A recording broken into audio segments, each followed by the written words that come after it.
Bandeko, na pesi nombo te place bino no sobozwami. Bao bozali na Océanie, na Amérique, na Europe, na Afrique, na ba province, na mabota nion surtout où ils ont existé na kata planète sur Terre. Et loko na yo yeb sabino nga za musala nzambe comme nga Pasteur Guy Beni Lupini église na biso ezali comme na ministère évangélique Christ vainqueur toujours évoluer juste na Yolo sud na commune na Kalamu vraiment na pesi bino no sombote nga nazali père spirituel ya moto nyonso nzamba kila exception zati. Au sein de l'église, nous sommes même catholiques, protestants, kimbanguistes, armés d'Isali, néo-apostoliques, témoins de Jéhovah, église à réveil, PV à l'homme partout, na lingi binomingi. Vraiment, na lingi binomingi, souci na ngezani. Bible zoba dans Matthieu 24-14, il faut s'angomala moto comme samona mboka mokili mobimba jusqu'aux extrémités de la terre. Alors, le quoi ma coquille. Ya kokoma kuna ba kote wana na ezate ya moto komo leksango na chaîne na biso to fongoli yango pona te ya sango malamu ya Yesu Kristo yende nzambe sango malamu ekoma na point nyonso mukolo to kozwa grâce en koma place zeto komona na côté na mena minute bolanda ngai na chaîne oyo to fongoli ezaka na mission to zala ngo to komisa sango malamu na point nyonso parce que Christ azali nzambe. Alors bien été pour ya zonga na mukila si ça passe dans mukila se oyo il faut s'en voler tempo le mukila bobu le gars na toziba mokoki na terana to mo le kasko na chaque sabino ndima yesu lokola mokonzi pe mobikisi souci na ngezani mission na zipa na nzambe na te ya mutu comme mission ya chaîne ya nini na biso dali indépendance spirituelle indépendance spirituelle c'est-à-dire moto nyonso fa dépendre na nzambe ezaloza président de la république ezaloza député ozala sénateur ozala soda ezala ba professeur ya université comme ya humanité ezala moto zwana oyo zanga nkolo yesu azana posa na biso nyonso moto nyonso azana droit yoka sango na mabongo la mutema po nzamba sala quelque chose ozomona souci na nga ya mboka oyo yo Congo eza nini na lingete biso nyonso tomi pesa complètement na Christ. Parce que tout le monde a boni ba santu ya nzambe ba prophète kala bazoko solo la bazo collaborer na l'état bazo yokana l'état azo pesa ye abike vraiment to sala makamno so mokonzi prophète mosel na nzambe bonde la pona mboka mission na biso zaleke vraiment na biso basali ya nzambe na biso bana na nzambe na bato bazo sala na kati ya politique ya mboka partout. Et c'est maintenant que binoto mi pesa na Christ parce que mission na biso comme exact comme thème auto partager tous les temps de Christ aux hommes indépendance spirituelle c'est-à-dire moto nyonso il faut dépendre na Christ même aux gens ba diplôme humanité comme à université même auto nda bozozo mo kondatoza partout na oya zona oya zanga biso na binoto dépendre na nzambe parce que Bible bina Jérémie 17 verset 5 à 7 8 c'est dit qu'il soit maudit celui qui se confie à l'homme qu'il soit béni celui qui se confie à Dieu. Tolingete motono so ko dépendre na nzambe asa bienvenue motono so zo tale bible bi mutazo tchelike na nzamba tale la nzambe bandeko totaye na nzambe Congo ezo nyoko mana niveau moko osakana ti tolingete to tcha nzambe liboso makambo nyonso to mona intercession nationale et salamana na batsa de marti comme le président de la république yemoko sur place après si confesse de basa nzambe to sanga na biso nyonso marti to bondela pona kimi mboka tala makabezo de kana est to bondela pona bango to bondela pona numéro 1 ya mboka to bondela pona batu nyonso tout bazana na gouvernement o bazana assemblée nationale na sénat na ba soda et FARDC aussi na nini na la police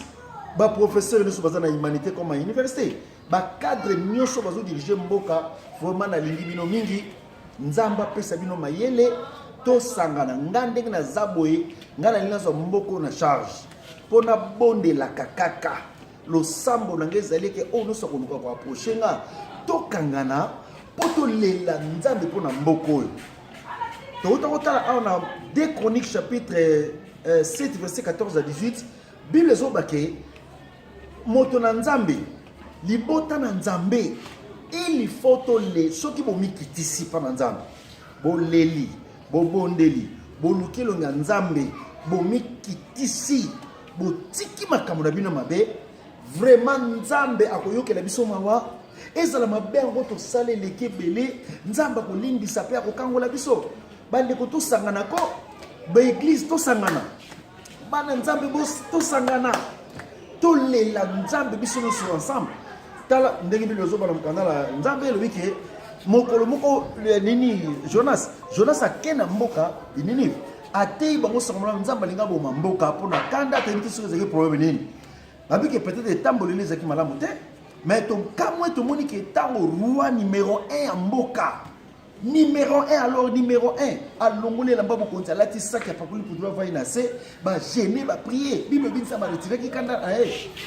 toza na posa ke Congo oyo ko eza mboka tala nga na lela Congo oyo nalingaka mboka oyo lokola eloko mosusu mawa na ngai tolingi ete nzambe apesa bakonza abakisa bakonza nzambe apesa bango batactique batechnique ayeba kuma koinspire bango bayebi eloko nini bakosala po ete mboka il paraît que eza na minere eza na bozwi ya kosakana te mais soki peuple aza pauvre impact nango eza nini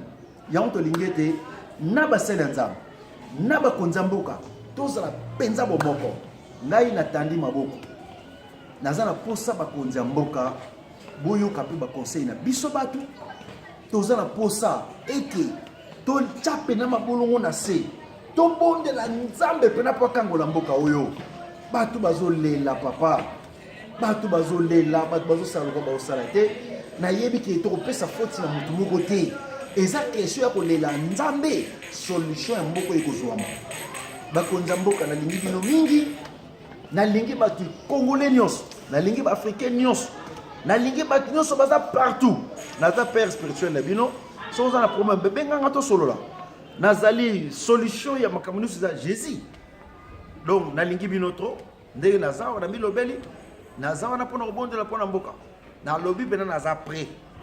bino bakonzi ya mboka bosoutenir kaka biso baoyo bino bosoutenir biso baoyo tolobi make tokotya mabolongo na se tokausa misu na pongi tolela mpenza ndenge na ninive balelaki tolela mpenza ndenge mardoche alelaki tolela mpenza kolela ndenge bato nyonso na bible balela nzambe ayoka basala nzambe parce que bazalaki na bakonzi ya mboka na basala nzambe bakanga nga nalobi ke bosali yango na bato ebele mboka ezokende ndenge ezokende oyo nabi bomeka mpe ngai numero na nga telefone ezali 097 67 51 088 097 67 51 088 numéro na nga ezali plus 243 97 67 51 088 ou bien numéro mosusu ezali 082 30 41 008 082 30 41 008 bandeko nalingi bino mingi vraiment bobenga naza na message moko Seigneur apesi nga mission ya kolibere mboka oyo sur le plan spirituel nalingi bino mingi nga na ye na télévision mpona kokondane motu te mpona kojuge motu te au contraire na ye nga naza père spirituel ya moto nyonso oza na baproblème soki nano moniki oza na mposa kobongola motema ozoyeba eloko kosala te benganga na banimero napesi bino soki oza na baproblème songolo ezolukilo solution ozozwa te yakanga na kooriente yo na mayele nzambe apesi nga na boyebi nzambe apesi nga na koyeba kooriente yo ndeko naza na condition ya koyambela bato te nga problème na nga ezaka oye prière matinale soki kilte sini na koyamba yo tokosolola ndenge nyonso lisifo tosala prière soki tokozwa baprogramme bien aimé ya Seigneur tomoni yesu kristo alobi ke soki bokosala mosala ndenge natindeli bino bokosala misala koleka naza prêt nayamba papa mama frère sœur e ozala ozwa ozanga condition eza te église na biso ezali na avenue Monsango numéro 23 bis commune Kalamo na Yolo Sud na Bandeli numéro, adresse église. Église d'abord, comme dans le ministère évangélique Christ vainqueur, Tozali, na commune à Kalamo, na Yolo Sud, na avenue Monsango, numéro 23. Référence, Soko Bimbili Nzela Yabakasavu Bungiringiri, Oyeka Kapela, Okitina, première tunnel, Soko Leki, Maya Kalam. Première tunnel, Okocho Tunika Pasteur Guy, Beni Lupini. Soko Yeli Nzela Kimbanse, Kenji, Limatetelemba, Oye Obimi Université, Biki Mwenza, Oyeka juste na marché Kapela. Au monde à boulangerie, moi ça va te battre kama parce que tu dis bango to luka Pasteur Guy Beni Lupini na Mosango numéro 23 parce que avenue Capella après avenue Capella eza avenue église na biso après Capella ezali Mosango 23 bis soko komi ka on tini Pasteur Guy Beni Lupini évangélique ministère évangélique Christ vainqueur comme église au monde na biso papa na lingi yo mingi mama na lingi yo mingi ba yaya baleki na lingi bino mingi donc nzambe penda apesinga mission moko toluka congolais abika congolais amona loboko nzambe bande ko bo approchaki bo ba approchaki ngape na leki mutu te ezaka ngolu na zanango na zi message ke di bunda pona mboka na lobi na telemi penza lokola moto na luka nzambe na mabolongo na luka nzambe na ba jeune prier na solola na yo na ye to sangisa mayele boyebi biso makasi kana losamba condition zate yaka na bengi bino na lingi bino mingi na pamoli bino na kombo na Christ bolo amen amen.